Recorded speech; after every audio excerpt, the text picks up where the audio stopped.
പിരിച്ചുവിടാൻ വേണ്ടി ആലപ്പുഴയിൽ police lathi വീശുകയാണ്. CPM പ്രവർത്തകർക്കെതിരെയാണ് ഇപ്പോൾ പോലീസ് ലാത്തി വീശിയിരിക്കുന്നത്. ലാത്തി വീശി പോലീസ് പ്രവർത്തകരെ പിരിച്ചുവിടാൻ ശ്രമിക്കുകയാണ്. ഹരിപ്പാട് സ്ഥലത്തേക്ക് എത്തുന്നത് നമുക്ക് കാണാം. നേരത്തെ 2-3 പോലീസുകാരായിരുന്നു ഉണ്ടായിരുന്നെങ്കിൽ ഇപ്പോൾ കൂടുതൽ പോലീസുകാരെത്തുന്നു. പോലീസ് വനിതാ പ്രവർത്തകർ ഉൾപ്പെടെയുണ്ട്. അവർക്ക് നേരെ ലാത്തി വീശുന്ന കാഴ്ച നമ്മൾ കാണുകയാണ്. പോലീസ് പിന്തിരിഞ്ഞു പോകാൻ നിരന്തരം ആവശ്യപ്പെട്ടു. വനിതാ പോലീസുണ്ട് സ്ഥലത്ത്. പിന്തിരിഞ്ഞു പോകാൻ ആവശ്യപ്പെട്ടിട്ടും പിരിഞ്ഞു പോകാത്തതിനെ തുടർന്നാണ് ഇപ്പോൾ ലാത്തി വീശുന്ന സാഹചര്യത്തിലേക്ക് എത്തുമ്പോൾ പോലീസിന് നേരെ തടുത്തു കയറുന്ന പ്രവർത്തകരെയാണ് നമ്മൾ കാണുന്നത്. പോലീസ് ആകെ അത്ര പേരേ ഉള്ളൂ. ആ പോലീസിന് ആ ജനക്കൂട്ടത്തെ ആകെ നിയന്ത്രിക്കുക അത്രമാത്രം എളുപ്പമാകുന്ന കാര്യമല്ല. തൊട്ടിപ്പുറത്ത് UDF ക്യാമ്പുണ്ട്. അവരവിടെ ഒറ്റ ഗേറ്റ് എന്നുള്ള പാട്ട് പാടിക്കൊണ്ട് ഇപ്പുറത്ത് LDF-നെ പ്രകോപിപ്പിക്കുന്ന തരത്തിലേക്ക് അവിടെ കാര്യങ്ങൾ മാറിക്കൊണ്ടിരിക്കുകയാണ്. ഹരിപ്പാട് എന്നുള്ള ദൃശ്യങ്ങളാണ് ഈ കാണുന്നത്. പോലീസ് കുറച്ച് UDF ആരോപിക്കുന്ന വിഷയം LDF-ന് അനുവദിച്ച സ്ഥലമുണ്ട്. ആ സ്ഥലത്തല്ല അവരുടെ കുട്ടിക്കലാശം നടത്തിയത്. അതിന് പകരം കോൺഗ്രസിന്റെ ഓഫീസ് നിലനിൽക്കുന്നതിന് മുൻപിൽ വന്ന് അവർ കുട്ടിക്കലാശം നടത്തി. അതായത് തെരഞ്ഞെടുപ്പ് കമ്മീഷൻ ഇടതുപക്ഷത്തിന് ഹരിപ്പാട് മണ്ഡലത്തിൽ നൽകിയ പോയിന്റ് ഉണ്ട്.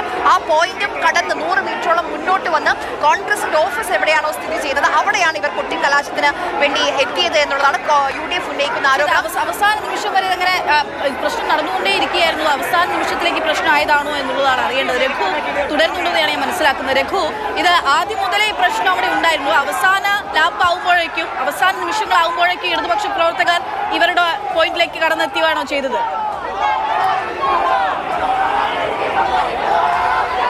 ഈ കൊട്ടിക്കലാശം അവസാനിക്കുന്നത് വരെ അങ്ങനെ ഒരു പ്രശ്നം ഉണ്ടായിരുന്നില്ല. കാരണം അവരവരുടെ രണ്ട് സ്ഥാനത്ത് നിലയുറപ്പിച്ച് മുദ്രാവാക്യം വിളിക്കുകയും ഉച്ചത്തിൽ പാട്ടൊക്കെ വെച്ച് മുദ്രാവാക്യം വിളിക്കുകയും ഒക്കെയാണ് ചെയ്തത്.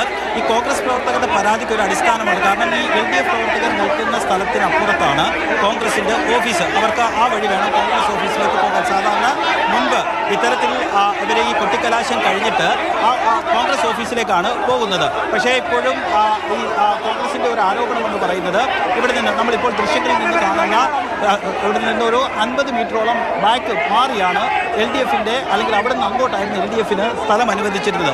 പക്ഷേ ആ സ്ഥലമൊക്കെ പിന്നിട്ട് കോൺഗ്രസിന് ഞാനിപ്പോഴുള്ള ഇവിടെ നിന്ന് ഒരു 10 മീറ്റർ അപ്പുറമുള്ള സ്ഥലം അവിടെയായിരുന്നു അവർക്ക് അനുവദിച്ചിരുന്നത്. പക്ഷേ ആ രണ്ട് പ്രവർത്തകരെ നിയന്ത്രിക്കാൻ കഴിയുന്നില്ല എന്നുള്ളത് ദൃശ്യങ്ങളിൽ വളരെ വ്യക്തമാണ്.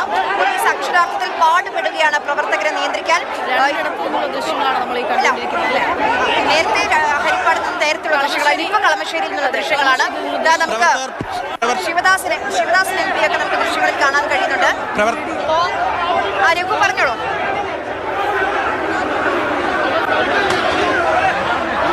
പ്രവർത്തകർ പരസ്പരം ഏറ് തുടങ്ങിയിരിക്കുന്നു. കുപ്പിവെള്ളം വെച്ചാണ് എറിഞ്ഞുകൊണ്ടിരിക്കുന്നത്. കുപ്പിവെള്ളവും കൈക്കുള്ള പൈപ്പും ഒക്കെ വെച്ച് പരസ്പരം എറിയുകയാണ്. വടികൊണ്ട് എറിയുന്നുണ്ട്. ഒരു സംഘർഷ സാധ്യതയിലേക്ക് പോകുന്നു. പോലീസ് അങ്ങോട്ടും ഇങ്ങോട്ടും UDF പ്രവർത്തകരും LDF പ്രവർത്തകരും പരസ്പരം കല്ലെറിയുന്നില്ല, പരസ്പരം പൊടിയുടെ വടി എറിഞ്ഞുകൊണ്ടിരിക്കുകയാണ്. അതാണ് നമുക്ക് ദൃശ്യങ്ങളിൽ നിന്ന് കാണാൻ വേണ്ടി സാധിക്കുന്നത്. കുപ്പിവെള്ളവും പരസ്പരം എറിയുന്നുണ്ട്. പ്രവർത്തകർ വീണ്ടും പ്രകോപിതരായിരിക്കുന്നു. കല്ലേറ് തുടങ്ങിയിരിക്കുന്നു. അങ്ങോട്ടും ഇങ്ങോട്ടും കല്ലെറിയുകയാണ് പോലീസ്. നമുക്ക് ദൃശ്യത്തിൽ നിന്ന് കാണാൻ വേണ്ടി സാധിക്കും. പ്രവർത്തകർ പരസ്പരം കല്ലെറിയുന്നു. മുൻപോട്ട് LDF പ്രവർത്തകർ മുൻപോട്ട് വരുന്നു. പോലീസ് ഉദ്യോഗസ്ഥർ കൂടി സ്ഥലത്തേക്ക് എത്തിയിട്ടുണ്ട്. പോലീസിന് നിയന്ത്രിക്കാൻ കഴിയുന്നില്ല. കേന്ദ്ര സേന കൂടി സ്ഥലത്തേക്ക് എത്തുകയാണ്. ഇനി എന്തായാലും പെട്ടെന്ന് കാര്യങ്ങൾ നിയന്ത്രണത്തിൽ ആകും എന്ന് നമ്മൾ വിശ്വസിക്കുകയാണ്. ഇപ്പോൾ നോക്കൂ, ഏറെ മുമ്പോട്ട് LDF പ്രവർത്തകർ വന്നു കഴിഞ്ഞു. നേരത്തെ ഏത് പോയിന്റിലാണോ UDF പ്രവർത്തകർ നിന്നിരുന്നത് അവിടേക്ക് കൂടി LDF പ്രവർത്തകർ എത്തിയിട്ടുണ്ട്. UDF പ്രവർത്തകർ പിന്നോട്ട് പോയി. പോലീസിന് എന്തായാലും ആരെയും നിയന്ത്രിക്കാൻ കഴിയാത്ത സ്ഥിതിയാണ്. വളരെ കുറവാണ്. ഉദ്യോഗസ്ഥർ മാത്രമേ അവിടെ ഉള്ളൂ. പക്ഷേ നൂറുകണക്കിന് വരുന്ന ഒരു പക്ഷേ ആയിരക്കണക്കുണ്ടാവും. നമുക്ക് ഈ കാണുന്ന ദൃശ്യങ്ങളാണ് മുമ്പിലുള്ളത്. അത്രമാത്രം പ്രവർത്തകരുണ്ട്. അത്രയും പ്രവർത്തകരെ നിയന്ത്രിക്കുക പോലീസിനെ സംബന്ധിച്ചിടത്തോളം അസാധ്യമാണ്. അതിന് പിന്നാലെയാണ് ഈ കുപ്പി കൊണ്ടുള്ള ഏറും കൊടി കൊണ്ടുള്ള ഏറൊക്കെ നമ്മൾ കാണുന്നത്. അവിടെ നിന്നുള്ള ദൃശ്യങ്ങളാണ് നമുക്ക് മുന്നിലേക്ക്. ഓരോരുത്തർ വന്ന് വെറുതെ എറിഞ്ഞു പോവുകയാണ്. കയ്യിൽ എന്താണോ കിട്ടുന്നത് അത് എറിഞ്ഞു പോവുകയാണ്.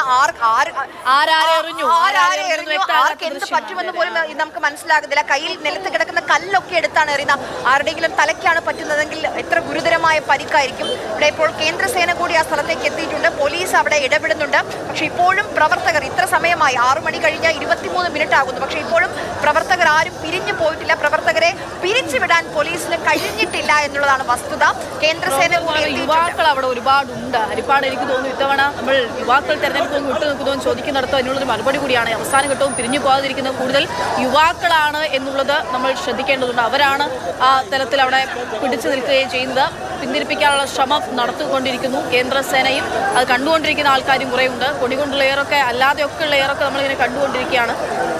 എന്തായാലും നിലവിലിപ്പോൾ ഹരിപ്പാട് നിയോജക മണ്ഡലത്തിലാണ് നമ്മൾ ഈ പ്രശ്നങ്ങളൊക്കെ കണ്ടുകൊണ്ടിരിക്കുന്നത്. ഇത്തവണ ടൈറ്റ് പോരാട്ടമാണ്. നേരത്തെ ആദ്യം സൂചിപ്പിച്ച പോലെ തന്നെ മുമ്പൊന്നും ഇല്ലാത്ത വിധത്തിൽ ശക്തമായിട്ടുള്ള പോരാട്ടത്തിന് ഇക്കുറി സാക്ഷ്യം വഹിക്കുന്ന മണ്ഡലങ്ങളിൽ ഒന്നായിട്ട് ഹരിപ്പാട് മാറുന്നു.